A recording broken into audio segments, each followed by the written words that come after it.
Hello ladies and gentlemen, and welcome to a episode of Ted's Booze Cellar with me, your most gracious host, Ted. I come to you live from the great trading city of Southampton, here with someone who you've probably seen before, which is my old friend Phil, aka Flashsuppressor, who I put in the video description a couple of times. How have you been, and how's life been treating you since the last time you were on the show? Fairly well, can't really complain. Got a reasonably well-paying job, and this is now coming to you from the flat that I live in on my own. Yeah, good. So I'm not just renting a room anymore. I mean, my studio Towards flat. adulthood? My studio flat, as people have seen from my video, is probably a little bit more scruffier than this, but... Brighton's a bit more expensive than Southampton, isn't it? Yeah, and it's also just like, I've got a bit more chaotic and untidy energy than you, I'd say, to be honest. I don't know, I did a wee bit of tidying up before you came to visit. Even then, I can still guarantee that it's not as untidy as my place. That's entirely possible. I saw your old place. Yeah, to be fair, that was a bit of a shithole of an area. Yeah, it was not a nice place. No. So, a lot of the stuff from today's episode is stuff that Phil has scrounged up himself. Yes, that's right. One thing is very German, Mm-hmm. which is particularly pertinent considering you kind of grew up in Berlin. Yeah. And then the other thing I think is probably a good, poignant thing to be reviewing at this time. The first thing we're going to be taking a look at today is a beer that I'm going to get you to walk us through here. Now, as you can see, this is a beer that's sponsoring the humanitarian relief efforts of the ongoing humanitarian and war crisis in Ukraine at the moment. But why don't you talk us through it a little bit? Yeah, so I spotted this at the co-op. I'm not sure if it's available elsewhere. I've yet to see it elsewhere, at least in this sort of can. Yes, it is described on the can as Ukraine's most loved beer. I haven't done that much research into it, I have to admit. On the back it says, this is a crisp and refreshing lager, originally brewed with a character that perfectly balances strength and spirit. Your purchase celebrates this spirit, and the profits will contribute to relief efforts. So yeah, basically this is sort of a typical European-style, fairly light lager. Very much German-influenced. I'll do a little digging into it and see if I can put anything in the comments in this video. It's pronounced Chernigivske. Chernigivske. Which is very Ukrainian. Which is very Ukrainian indeed, yeah. It's 4.8% by volume, and it's just generally a sort of very nice, almost wheat beer, sort of Weiss beer-like Germanic lager. So have you already had it before? Yes, I've had a couple of cans of this before. How much was it? For a pack of 8 cans, I believe, it was £8 or £9, or about 10. I think it was £10, so it's very reasonably priced as well, given that it's all going to relief efforts as well. Yeah, I'm happy you paid an extra couple of quid for like some sort of charity drive, so that's fine for me. But no, I mean obviously it's very German-esque, but it's also very much Eastern European as well, because. It's sort of made with the sort of kind of grain that you get in Ukraine is, of course, famous for being Europe's largest grain producer, wheat producer. So obviously they've got a very wheaty beer. I think it's I'm getting the impression it would probably be somewhere between a cross between like a Weiss beer and a Pilsner. But But I've got to say, I like the design of the can, not just because obviously it represents a cause. I think we can all agree on the humanitarian crisis going on in Ukraine, but it's just a very simple, clean, handsome design, I think. The contrast of blue and yellow, which is already a nice contrast against the chrome metallic colour is really nice. It's simultaneously very futuristic and very retro. Yeah. Very much in keeping with the former Eastern Bloc spirit of retro futurism. Simple but a bit brutal, but very handsome. Definitely right. I think I'll give the design of the can an 8.5, 9 out of 10. I would go with that, yeah. Yep. Anything else would just clutter it. Right, let's crack these bad boys open. Let's give it a sniff first to see what our first impression's like. So,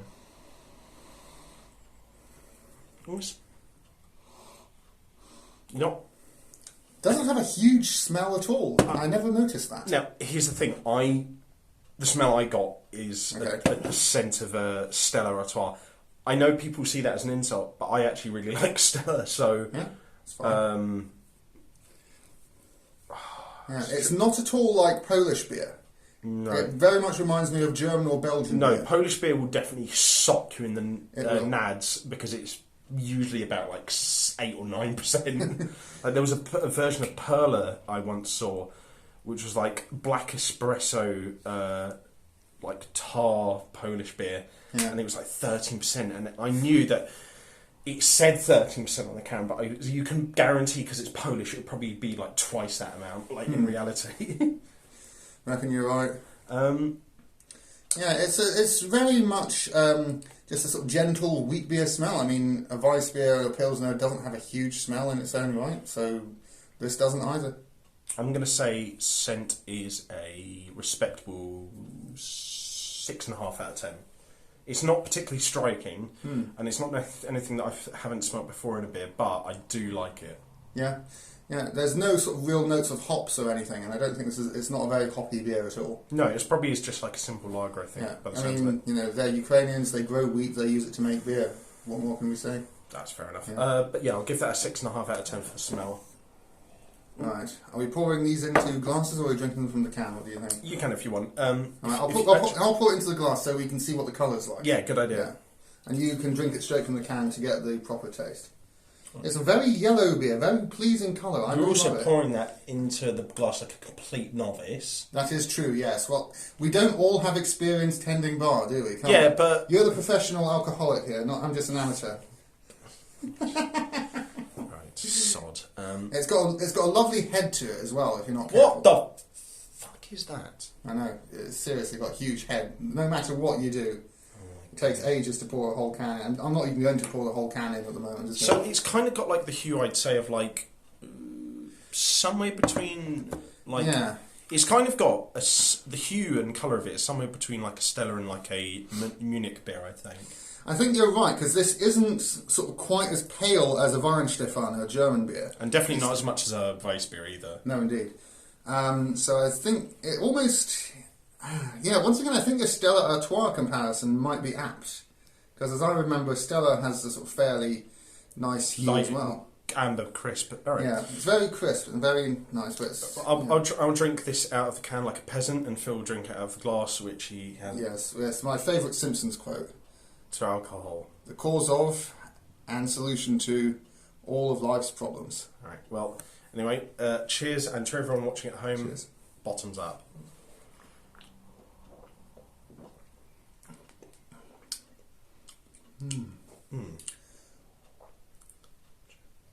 Oh, it's got the phonetics of how to say it on the front of the can. That's handy. Yeah. Chernigivske. I probably butchered that, but then,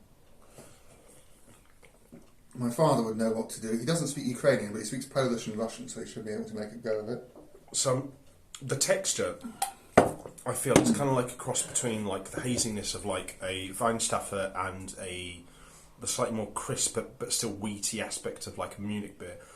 The flavour, I would say, is kind of like a cross between like the sort of crispness of like a Munich beer, and then like the similar crispness but like slightly heavier that you'd see in something like a Stella, with a sort of undertoned flavour, like a slight under flavour of a kind of a pilsnery-ness. And then the finish, I think, is pretty like nice and crisp, which is what I'd expect of a lager like this. I would agree. It's very smooth when it goes in your mouth, but it leaves a nice little sort of crisp aftertaste on the tongue. Yeah, I think it's what it is at the heart of it is a good combination of different types of continental European lagers, which it doesn't leave a lot to say about it, but I feel like this is a beer that a lot of people can get themselves into. It's palatable, it's simple enough that I think the vast majority of beer drinkers can enjoy it. If you're looking for something a bit more hoppy, I'd say stick to the craft beers, but even still, this is well worth trying, I think. I agree. I'm going to say, obviously for the cause it's supporting, I'll give that aspect of it a 10 out of 10. But Yeah. for the flavour and texture, I think... stay unbiased. Yeah, honest review. I think like an 8. Yeah, it's not quite on the level of like elite level beer, but it is really nice and it's very crisp and refreshing. yeah. It's not quite Weihenstephaner level, but it's definitely better than your average Pilsner or your average lager. Yeah. So what would you give it out of 10? I would probably, I would sort of have to go with an 8 as well, possibly a 9 on a really good day if I'm feeling that way inclined. But if Weihenstephaner is the only beer so far that I would sort of give a 10 out of 10, this has to sort of be up there as well, 8 or 9. Okay. Yeah. Right, well, I think 8 out of 10 for me, 8 to 9 for you. I think that's about fair. Now, the other drink we've got is a little bit different. This is something that I could definitely imagine you drinking more often, because you've always had an affinity for the sweet and fruity things of life. Hence why we're friends. I'm sorry, I should not have said that at all. You can edit that part out. Scoundrel. I'm not going to edit it out. I'm going to upload this straight to YouTube. Alright. Fucking scoundrel. Right. Besides, I've probably said way more offensive stuff. Let's see. So you basically described this Yes. as... Alcoholic Ribena, yes. Now, how do you pronounce it, and what is the down low with it? Right, well, the name of this is Echter Nordhäuser Johannisbeere Likör. Johannisbeere is a German word for black currant, basically means St. John's berry. Okay. And it's a sort of liqueur. The way it's brewed, I checked the bottle earlier, and basically it's corn from the Nordhaus region. So it's just a sort of corn-based... almost vodka-like German liqueur that is flavoured with fresh black currant juice. So it's not that the black currants are fermented themselves. Yeah, so basically it literally is just Ribena with alcohol in it, which brings it up to a 18% alcohol by volume. So which is not as much as I thought it would be. I thought it would be like at least 30. Yeah. No, it's not vodka levels. It's not whiskey levels or anything. No, it's very much... So something that you can sort of swig from your hip flask to sort of warm you up, but it's not going to put you on the floor. Okay. Yeah. So it's not even Jägermeister. It's not that. No, Jägermeister's like usually at least like 30. So how much did this cost? It cost about €5. Which is what, about like £3 or £4? Yes. My sister got it for me for Christmas from the supermarket that she works at. This is not high-end alcohol. No, no, it is not. I feel like we should preface that. Yeah. A lot of there are lots of really good high-end, high-quality German fruity liqueurs, very sweet, medium-level alcohol. This is... I quite like it, but it is not super expensive. It is not elite. It is just something that you might buy to flavour your coffee or something. It's not something you bring to a dinner party, but it's something you bring to a house party instead. Yes, exactly. Right. So the bottle I'd say is probably... The label I'd say is probably a good, like... It's a bit more handsome and interesting in design. I'd give that probably like a 7 out of 10. Yeah, I'd say so. Yeah, I mean, it's got these sort of nice gilded bits, and I like the old German typesetting. It's very clear, it does what it says on the tin, and yeah, there's nothing too much to write home about it. In terms of the bottle itself, it's sort of rather an odd shape, but because it's got this sort of very sudden corner to it. But yeah, I would go with that, sort of 6 or 7 out of 10 for the bottle and the presentation. Okay, right. Let's give it a sniff. So, not mad about the smell, but no. Somehow Ribena ends up being stronger in terms of its smell. I think I'll give the smell a 5 out of 10. It's not unpleasant or anything, but it's fine. All right.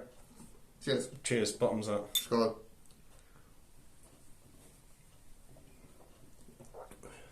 See, there's an initial flavour that's kind of like a not very good red wine. Okay. But then you sort of like get this sort of syrupy blackcurrant juice flavour that's very smooth. Yes. There's a little bit of acidity. There's a little bit of acidity at the end that's a little bit overwhelming. But it's very easy to go down. It's very palatable. and once it goes down, it really warms the cockles of your heart, but not to like a heartburn level degree. Yeah. I think if you improve... It sort of leaves your mouth coated with a sort of very nice syrupy, sweet aftertaste. It's almost like putting on lip gloss. I can still feel it on my lips, and sort of licking my lips will give me the nice sort of aftertaste for quite some time. Yeah, it's... I feel like if they curtailed some of the acidity in the aftertaste, I think it would be really up there. But even as it is, it's really quite nice. I think I would give this also an 8 out of 10. Actually, probably more closer to like a 7, actually. Okay. Because it's enjoyable, but like you said, it's not really high-end stuff, and we have had better like fruit liqueurs, I think. We have, yeah. I would sort of say, as a thing on its own, it's a sort of 6 out of 10. As a bit of a mixer to put in with something else, either alcoholic or to drizzle over something, I would give it more like a 7 out of 10, or even an 8 as sort of a bit of an alcoholic sauce, because that's more like what it is. I would say it's really good in some very specific circumstances. If you're out hiking in the cold, you've got this in your hip flask, you'll be well served. I think, yeah, it's... But it's not strong enough to get you wasted, and it's not sort of... I mean, it will get you wasted if you drink a couple of bottles of it, yeah.